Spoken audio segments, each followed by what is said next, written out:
Aquesta setmana hi havia dos duels catalans a la segona divisió B, un d'ells un clàssic de veritat, un Sant Andreu Gramenet, amb un clar favorit, l'equip de Nacho González, invicte al Narcís Sala, que s'enfrontava amb una Gramenet que encara no havia guanyat cap partit fora. Lluís Cervelló ens diu si el pronòstic es va complir o no.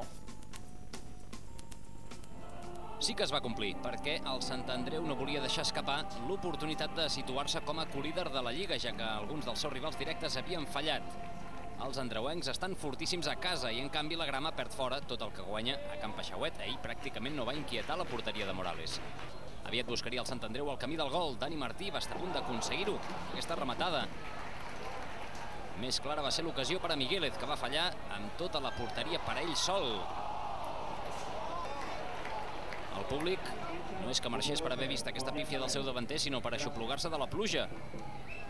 Per sort, alguns portaven paraigües o el que en quedava. El que volia el públic, però, era veure algun gol del seu equip, i això va passar al minut 43. Mayor va aprofitar el refús de Miquel Ramos per fer l'1-0 just abans del descans. I aquestes ja són imatges de la segona part. Manolo Lanzarote, que ahir jugava el seu partit número 100 amb el Sant Andreu, ho va provar de xut abans de fer la centrada que originaria el 2-0. La rematada la va fer Dani Martí. El segon gol de la temporada del mataroní significava la sentència del partit. Encara va poder arribar, però, el 3-0. Mayor va disposar de dues bones ocasions, primer amb el cap i després en un 1 contra 1 que va solucionar molt bé el porter colomenc.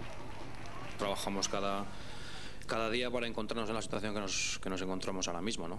Pero bueno, falta todavía un mundo, un pasito más, 32 puntos i satisfecho, no? Penso que amb una miqueta més de sort podríem estar més amunt, però bé, si a principi de temporada ens arriben a dir que estem amb la situació que estem, tothom hagués signat. Encara que quedi molt campionat, el capità Dani Martí ja va aixecar un trofeu, i és que el partit d'ahir, a més de ser de Lliga, també era el partit de la Festa Major de Sant Andreu.